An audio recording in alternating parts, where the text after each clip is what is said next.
नमस्कार नमस्कार नमस्कार, मेरा नाम है राजीव कुमार बजाज। आप देख रहे हैं इनसाइट विद आरकेबी, यानी आरकेबी का ज्ञान, डीआरवी न्यूज पर। सब लोगों को रमज़ान की, नवरात्र की बहुत बहुत मुबारकबाद। बहुत ही जल्द यानी संडे को महावीर जयंती भी है, उसके बाद हनुमान जयंती है। भगवान की ओर से भी ना जाने कितने संदेश आ रहे हैं, ये कहते हुए कि भाई ज़रा संभल के चलिए, संभल के चलिए, संभल के चलिए, वरना कोरोना का रोना बंद नहीं होगा। लेकिन उसके पहले कि हम कोरोना का रोना धोना शुरू करें, उसके पहले thank you mister prime minister, प्रधानमंत्री नरेंद्र मोदी जी और उनके कैबिनेट को बहुत बहुत धन्यवाद कि आपने सीबीएसई के एग्जाम्स को पोस्टपोन किया। 10th को कैंसिल कर दिया, 12th को पोस्टपोन किया। इसके लिए आपका बहुत बहुत धन्यवाद, शुक्रिया, thank you. Remember, on the 7th of April we had asked the Prime Minister to do exactly that। हम लोगों ने यहीं पर इसी शो के दौरान, आरकेबी के ज्ञान के दौरान, हमने यही कहा था कि अगर क्लासेस ऑनलाइन हैं तो एग्जाम्स ऑफलाइन क्यों हो रहे हैं। आखिरकार विद्यार्थियों की जिंदगी के साथ, उनके जीवन के साथ, उनके सेहत के साथ आप खिलवाड़ ना करें। The Prime Minister took a decision and said, no exams. Wonderful, absolutely wonderful। उसके पहले उद्धव ठाकरे जी ने भी यही निर्णय लिया। महाराष्ट्र बोर्ड को उन्होंने ये एक रिकमेंडेशन भेजा था कि जो महाराष्ट्र बोर्ड के जो एग्जाम्स हैं उनको भी फिलहाल के लिए पोस्टपोन किया जाए। वो भी हो गया। I think that deserves a round of applause. Really wonderful, really and truly wonderful. Very good for the students, very good for the parents, very good for everybody else. But there are certain boards that are still continuing the exams। कुछ board ऐसे हैं वो अभी भी बोल रहे हैं कि नहीं, हमारे एग्जाम तो होके रहेंगे। अरे भैया, जान है तो जहान है, क्या कर रहे हैं आप लोग? अगर आप इस तरीके से अपनी जिद पर अड़े रहे तो हमारे बेचारे बच्चों का क्या होगा? अगर एक भी बच्चे को कोविड की इंफेक्शन हो गई तो उसके लिए जिम्मेवार कौन होगा? Will these boards take responsibility? And what can you do anyway in case somebody's child gets infected with COVID? क्या करेंगे आप उस वक्त? Maximum that you can do is to say sorry. Now that's not good enough. That is not good enough in my personal opinion. Just like the CBSE exams have been cancelled, in a similar manner all other exams should be cancelled too। बाकी सब इम्तिहानों को भी cancel करना चाहिए। ये मेरी appeal है, प्रधानमंत्री जी नरेंद्र मोदी जी से अपील है।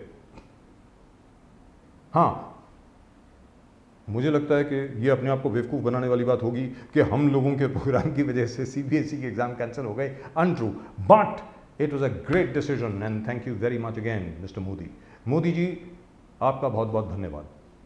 अब आते हैं लॉकडाउन पे, अब आते हैं कोरोना पे। हर जगह पर पूरे हिंदुस्तान में, जम्मू एंड कश्मीर से लेकर के कन्याकुमारी तक, इधर कच्छ से लेकर के नागालैंड तक, हर कोई ये बोल रहा है कि यार बेड्स की कमी है, अस्पताल नहीं है, ये नहीं है, वो नहीं है। 5-star hotels are being commandeered, some other places are being commandeered just to act as corona quarantine centres and as corona care centres. मैं आप सब लोगों से ये जानना चाहता हूँ, अस्पतालों की कमी है ना? अब मालूम पड़ रहा है ना कि अस्पतालों की कमी है। नहीं है हॉस्पिटल्स, नहीं है हेल्थ केयर सेंटर्स, नहीं है मोहल्ला क्लिनिक। इतने साल क्या कर रहे थे? और यह सवाल मैं सरकार से नहीं पूछ रहा हूं, यह सवाल मैं पूछ रहा हूं आप लोगों से और अपने आप से। आप लोग बाहर निकले थे मंदिर मस्जिद के लिए, याद है? मंदिर मस्जिद के लिए लाखों की भीड़ आई थी, यह कहने के लिए कि मंदिर वहीं बनाएंगे। लाखों की भीड़ आई थी, मस्जिद को हटने नहीं देंगे। क्या आज तक कभी 1000 लोगों की भीड़ आई है यह बोलने के लिए कि अस्पताल वहीं बनाएंगे? 500 लोग भी बाहर आए यह कहने के लिए कि इस मोहल्ले में हॉस्पिटल नहीं है, हेल्थ केयर सेंटर नहीं है, मोहल्ला क्लिनिक नहीं है। आज तक कभी आप लोगों ने सोचा कि 100-150 लोगों का भी एक क्राउड आ जाए बाहर, ये कहने के लिए अपने कॉरपोरेटर के ऊपर दबाव डालने के लिए एमपी के ऊपर, एमएलए के ऊपर कि भाई यहां पे हॉस्पिटल बनाइए, यहां पर मोहल्ला क्लिनिक बनाइए, हेल्थ केयर सेंटर बनाइए। आपको तो मंदिर चाहिए, आपको तो मस्जिद चाहिए। और इत्तेफाक से आज सारे मंदिर मस्जिद बंद हैं। क्या खुले हैं? अस्पताल खुले हैं। मैं फिर बोलता हूं, मंदिर में भगवान नहीं मिलता है, भगवान आपके दिल में होते हैं। ऊपर वाला आपको एक मैसेज भेज रहा है कोरोना के द्वारा कि ये वो जंग है जिसमें ना बंदूकें हैं, ना तलवार हैं, ना भाले हैं, ना ढाल है, ना भर्ची है। भर्ची नहीं, बर्ची। चाकू नहीं है इसमें, गोलियां नहीं चलती हैं इसमें एक कोरोना नाम का राक्षस है। और वो राक्षस इंतजार कर रहा है आपका कि आप उसके सामने आएं और वो आपको मिट्टी में मिला दे। कोरोना से लड़ने का सिर्फ एक ही तरीका है, उसके सामने ना जाएं। कोरोना से लड़ने का सिर्फ एक ही तरीका है, आसपास मत जाइए कोरोना के, घर में रहिए। Don't confront corona. आप कोरोना को कन्फ्रंट करेंगे, कोरोना आपको खत्म कर देगा। The only way to fight corona is to avoid it. जब आप सामने नहीं होंगे तो कोरोना आपका कुछ नहीं कर पाएगा। तीसरी चीज, ये एक युगांडा के प्रेसिडेंट हैं साहब, उन्होंने हाल ही में एक भाषण दिया, बहुत जबरदस्त भाषण है, सुनने वाली चीज है। भगवान को, ऊपर वाले को, अल्लाह को, गॉड को बहुत ज्यादा काम है। उसको सिर्फ पूरी दुनिया नहीं संभालनी है, पूरे ब्रह्मांड को संभालना है। ईश्वर को,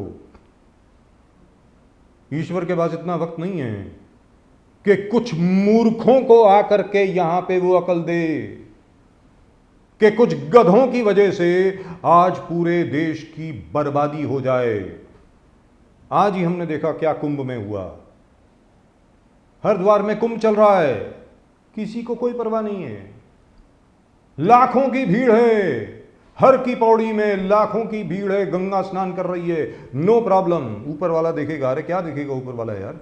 ऊपर वाले ने आपको दिमाग दिया है ना, किस चीज के लिए दिया है? इसी चीज के लिए दिया है कि आप अपना बचाव कर सकें और लोगों का बचाव कर सकें। अगर आपको मरना है तो शौक से मरिए, अपने साथ वाले लोगों को तो मत मरवाइए। ये विनती है मेरी, सभी लोगों से विनती है। और यहां पे सरकार का इतना दोष नहीं है।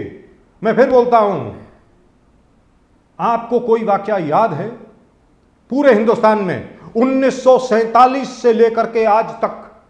अगर कोई इसमें मेरी जानकारी में अगर कोई इजाफा कर दे तो मैं बहुत आभारी हूंगा उसका, उस व्यूअर का मैं बहुत आभारी हूंगा, उस दर्शक का मैं बहुत आभारी हूंगा कि कभी भी हिंदुस्तान में कोई एजिटेशन हुई हो अस्पताल के लिए, कि कभी भी किसी पॉलिटिकल पार्टी ने या किसी भी संगठन ने, बड़े से बड़े संगठन ने या जमात ने इकट्ठे होकर के ये कहा हो कि यहां पर हमें अस्पताल चाहिए। मंदिर के लिए बड़े एजिटेशन हुए हैं, जी हां, मंदिर के लिए बहुत एजिटेशन हुई है, बहुत। मस्जिद बचाने के लिए बहुत एजिटेशन हुई है, सुप्रीम कोर्ट तक गए हैं लोग, लड़ते रहे, आज तक बहुत लोग माने नहीं हैं। अब अपने जीवन के बारे में भी सोच लें, जान के बारे में भी सोच लें, बच्चों के भविष्य के बारे में भी सोच लें, यानी फ्यूचर के बारे में सोच लें।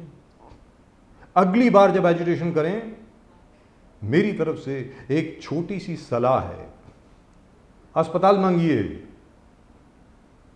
डे केयर सेंटर्स मांगिए, हेल्थ केयर सेंटर्स मांगिए, मोहल्ला क्लिनिक मांगिए, स्कूल मांगिए, कॉलेजेस मांगिए, इंस्टीट्यूट्स ऑफ हायर लर्निंग मांगिए। और अगर नहीं मांग सकते, आज भी अगर मंदिर मस्जिद पे ही लड़ना है,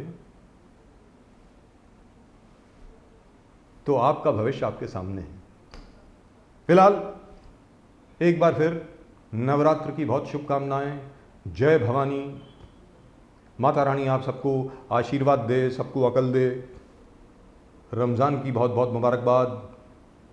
सब लोग दुआ करें कि लोगों को अकल आए और कोरोना यहाँ से भाग जाए, वापस चीन जाए, जहाँ से आया वुहान जाए भाई, अरे भाई तुम्हें जहाँ जाना हो जाओ, यहाँ पर मत आओ, और यहाँ पर तो तभी नहीं आएगी, या यहाँ पर कोरोना तभी नहीं रहेगा अगर हम लोग ज़रा अकल से काम करेंगे तो।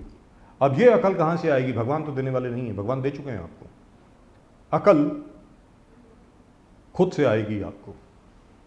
That's it, that's all we got for you in tonight's insight with RKB. RKB के ज्ञान में सिर्फ इतना ही। आप देखते रहें DRV news, and please do remember to subscribe to the DRV news channel. There is that bell icon, bell looks like जो घंटी होती है ना, ऐसे करके जो घंटी बजाते हैं, उस पर लिखा होगा सब्सक्राइब, उसके ऊपर ज़रा आप प्रेस करें और DRV चैनल को आप सब्सक्राइब करें। फिलहाल आरकेबी के ज्ञान में ऑन DRV न्यूज़ सिर्फ इतना ही। कल एक बार फिर मिलेंगे, तब तक के लिए नमस्कार, जय भवानी।